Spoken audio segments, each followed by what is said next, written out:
কর্মরত। 2006 সাল থেকে পে স্কেল মানে সরকারি বেসরকারি সারা বাংলাদেশের কর্মচারী কর্মকর্তাগণ সচিব থেকে শুরু করে পিএম পর্যন্ত যে পে স্কেলের আওতায় বেতন পায় সেই পে স্কেলের আওতায় শতভাগ বেতন পায় এই বেসরকারি শিক্ষক কর্মচারীগণ। কিন্তু অন্যান্য যে সুযোগ সুবিধা তাদেরকে এই শতভাগ অনুযায়ী দেওয়া হয় না। এই জায়গায় সমস্যা, শুধু এক জায়গায় যদি সমস্যার সমাধান করা হয় আর সমস্যা থাকে না। তাদেরকে বেতন দেওয়া হয় পে স্কেল অনুযায়ী শতভাগ, বাড়ি ভাড়া, চিকিৎসা, অন্যান্য আনুষঙ্গিক উৎসব বা অন্যান্য যে সুযোগ সুবিধাগুলো আছে এগুলো আর ওই পে স্কেল অনুযায়ী শতভাগ কার্যকর করা হয় না। এটাই প্রধান বৈষম্য, এর কারণে যত সমস্যা। দ্বিতীয়ত আমি বলবো যে সকল এনটিআরসি মধ্যে এনটিআরসির মাধ্যমে যারা নিয়োগ পায় তাদের ভর্তি হয়েছে সেটা কার্যকর করতে ধীরে করতেছে, সেখানে সমস্যা। যদি এনটিআরসি কর্তৃক এক অংশে নিয়োগ পায় অন্য অংশ তো নিয়োগ ভর্তি না পাওয়ার কথা না। আমি যে কথাটি প্রথমে বলবো যে শিক্ষক কর্মচারীদের যে 4% কর্তনের উপরে আমাদের রায় হয়েছে 22/2/2024 তারিখ, আজকে হলো প্রায় 28/9/2025, প্রায় 1 বছরের অধিক সময় হয়েছে এই 4% কর্তনের রায় বাস্তবায়ন হচ্ছে না। দ্বিতীয়ত আমি আরেকটি রায় দেখাবো যেটা হলো 29/4/24 হয়েছে, যেটা বদলির জন্য আরেকটি রায় রয়েছে সার্বজনীন বদলির জন্য। এই রায়গুলো কার্যকর করতেছে।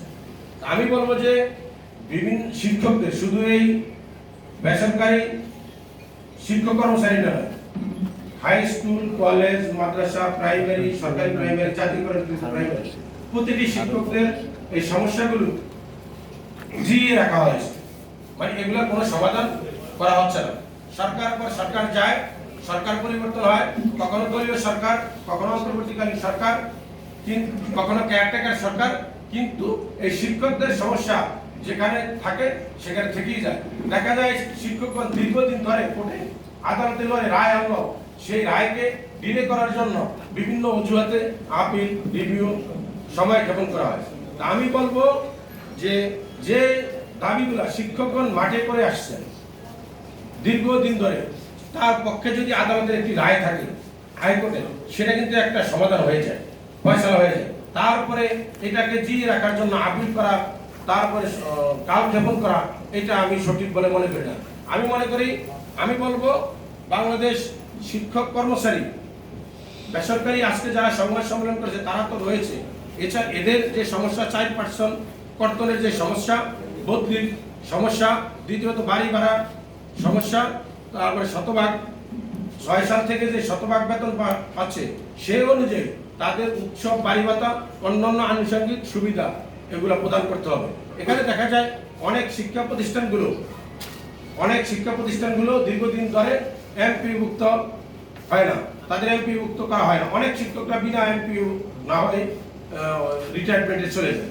আমি বলবো যে যারা কর্তৃপক্ষ রয়েছেন আজ এই শিক্ষক কর্মচারী লিয়াজ ফোরামের মাধ্যমে তারা যে দাবিগুলো করেছে তাদের এই দাবিগুলো যথাসময়ে পূরণ করবে।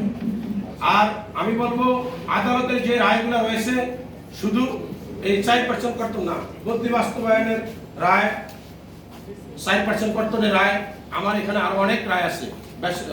হাই স্কুলে কলেজ শিক্ষকদের জাতীয়করণের গ্রেড অবনয়ন, হাই স্কুলে জাতীয়করণের গ্রেড অবনয়ন, প্রাইমারি শিক্ষকদের 11তম গ্রেডের এই রায়গুলা শিক্ষকদের বিষয়গুলো আদালতে সমাধান হওয়ার পরও এগুলা সমাধান না করে কালক্ষেপণ করাকে আমি একটা অনৈতিক মনে করি এবং এই সমাধানকে জিয়ে রাখার মনে করি। আমি কর্তৃপক্ষের কাছে সংক্ষেপে বলবো, বাংলাদেশ শিক্ষক কর্মচারীদের, বেসরকারি শিক্ষক কর্মচারী, এমপিভুক্ত শিক্ষক কর্মচারী, সরকারি প্রাইমারি স্কুলের শিক্ষক কর্মচারী, হাই স্কুল জাতীয়করণ, প্রাইমারি স্কুল জাতীয়করণ, শিক্ষকদের যে সমস্যাগুলো আছে এই সমস্যাগুলো জিয়ে না রেখে যেগুলো আদালতে রায় আছে দ্রুত আদালতের রায়গুলো কর্তৃপক্ষ বাস্তবায়ন করবে।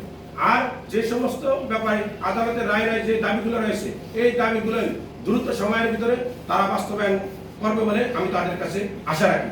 আপনারা দেখেছেন এই অন্তর্বর্তীকালীন সরকার বিভিন্ন দাবি দেওয়া, বড় বড় দাবি দেওয়া মেনে নিয়েছে, কিন্তু শুধু শিক্ষক কর্মচারী সেটা হোক প্রাইমারি, সেটা হোক হাই স্কুল, সেটা হোক কলেজ, তারা কিন্তু তাদের এই দাবির ব্যাপারে কোনো কর্ণপাত করছে না। আমি বুঝতেছি না তারা কোন অজ্ঞাত শক্তির বলে, কোন কারণে তাদের এই শিক্ষকদের দাবি অগ্রাহ্য করছে। আমি বলবো আদালতে যে সমস্ত রায়গুলা রয়েছে সেই রায়গুলাকে সরকার এবং যথাযথ কর্তৃপক্ষ দ্রুত সময়ের ভিতরে বাস্তবায়ন করবে এবং বাংলাদেশ বেসরকারি শিক্ষক কর্মচারী, বাংলাদেশ প্রাথমিক বিদ্যালয়ের সহকারী শিক্ষকগণ, বাংলাদেশ প্রধান শিক্ষকগণ, জাতীয়করণকৃত 26,193 স্কুলের শিক্ষক এবং 300 কলেজ জাতীয়করণ, 300 হাই স্কুল জাতীয়করণের শিক্ষকদের যে সমস্যাগুলো, দাবিগুলা মন্ত্রণালয়ে, সচিবালয়ে এবং ডিজি অফিসে জমা রয়েছে, সেই দাবিগুলা যথাসময়ে আপনারা বাস্তবায়ন করবেন। নচেত আমি আদালতে তাদের পক্ষে যে মামলা লড়েছি সেগুলো তো বাস্তবায়নের জন্য আমি লড়ব এবং প্রয়োজনীয় আদালতের মাধ্যমে আরো যদি আমার মামলা করতে হয় সেগুলো আমি করব এবং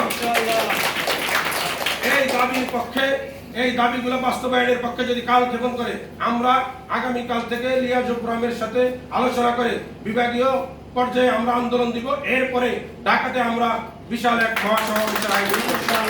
আমি মনে করব এটা দীর্ঘদিন ধরে এই শিক্ষকদের আন্দোলন দাবিগুলো যারা জিয়ে রাখছে তারা সঠিক কাজ করেন নাই।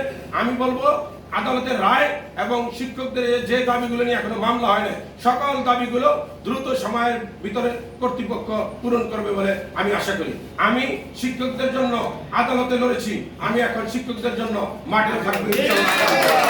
আর যারা এই শিক্ষকদের দাবি পূরণ করার জন্য কালক্ষেপণ করছেন, এই ষড়যন্ত্রকে ছিন্ন ভিন্ন করে দিবে ইনশাআল্লাহ। আমরা সবাইকে ধন্যবাদ।